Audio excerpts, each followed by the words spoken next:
3 ప్రశ్నలు నేను విలేకరులకు కూడా సంధించదలుచుకున్నాను. చంద్రబాబు నాయుడు గారి గ్లామర్ ఈ మధ్య బాగా పెరిగి చేత్తో మైక్ పెట్టుకోకుండా చెవులో మైక్ పెట్టుకుని యువకుడెళ్ళే ఉత్సాహంగా ఉన్నాడని వీళ్ళంతా ఆవేశపడి మహిళలు సినిమా హీరో వచ్చాడని ఓటేశారని ఎవరన్నా నమ్ముతున్నారా? అది లేదు. నెంబర్ 2, జగన్మోహన్ రెడ్డి గారు మళ్ళా ముఖ్యమంత్రి అయితే మహిళలు చాలా కష్టాలకు గురవుతారు కనుక జగన్మోహన్ రెడ్డి గారు ముఖ్యమంత్రిగా ఉండొద్దు అని ఆవేశంగా వెళ్ళారా? అది లేదు, ఎవరిని అడిగినా.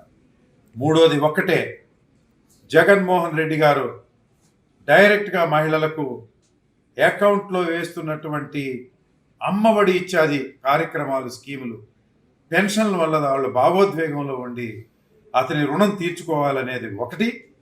2వది, జగన్మోహన్ రెడ్డి అనే వ్యక్తి ఆ పీఠంలో లేకపోతే మొన్నట్లాగా చంద్రబాబు నాయుడు ఎన్నికల కమిషన్ ద్వారా ఎలా అయితే పెన్షన్లు ఆపాడో అలాగే ఆపుతాడని, అదేవిధంగా వాలంటీర్ల వ్యవస్థ మీద ఆయన ఫిర్యాదులు చేసి సస్పెండ్లు చేయించిన విధానాన్ని చూసిన తర్వాత అభద్రతా భావానికి గురైన మహిళలు ఉదయం 5:30 గంటలకే జగన్మోహన్ రెడ్డి వారు మన సంక్షేమ దేవుడు, సంక్షేమ విప్లవాద్యుడు, మన బిడ్డలు, మన పిల్లలు, వీరందరూ కూడా వారిచ్చినటువంటి ఈ స్కీముల వల్లే వారు లబ్ధిదారులయ్యి వారు పెరుగుతున్నారు, వారి జీవితాలు అర్థాంతరంగా ముగిసే అవకాశం ఉంది చంద్రబాబు నాయుడు అనే భావోద్వేగంతో జగన్మోహన్ రెడ్డి గారికి మహిళలు ఓటు వేయడానికి బారులు తీరి నిలబడ్డారనే విషయాన్ని నేను ఛాలెంజ్ చేస్తున్నా.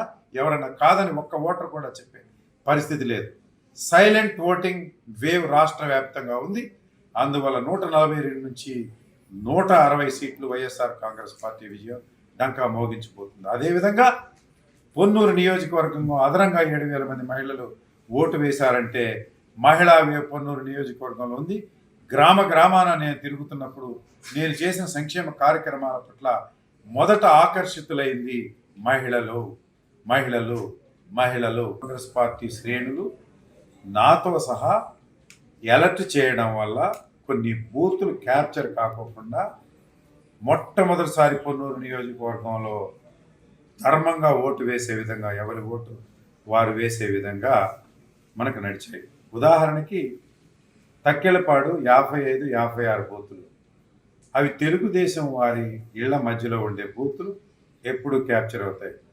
మొట్టమొదటిసారి 2 ఎస్సీ మహిళలను దాంట్లో నేను ఏజెంట్లుగా పెట్టడం, సాయంత్రం వరకు కలెక్టర్ గారితోనూ, ఎస్పీ గారితోనూ, అడిషనల్ ఎస్పీతోనూ, లోకల్ పోలీస్తోనూ కాన్స్టెంట్గా వాళ్ళకి ఫీడ్బ్యాక్ ఇస్తూ ఆ బూత్ని ఆఖరికి ప్యాక్ అయ్యే వరకు ఏజెంట్లు బయటికి తొయ్యనీకోకుండా కాపాడడం వల్ల ఆ బూత్లో సుమారుగా 200 ఓట్లు పోల్ కాకుండా మీరు పాత పరిశీలన చేయండి, అత్యధిక తక్కువ ఓటింగ్ పోలైంది. కారణం ఏంటయ్యా అంటే గతంతో పోలిస్తే దొంగ ఓట్లు స్లిప్పుల్లో పెట్టుకుని క్యూలో నిలబడేయాలనుకునే వారి ఆటలు అక్కడ సాగలేదు.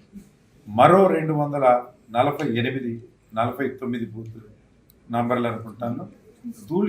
చింతలపూడిలో ధూళిపాళ్ళ నరేంద్ర గారికి ఇంటికి 70 మీటర్ల దూరంలో ఉంటాయి.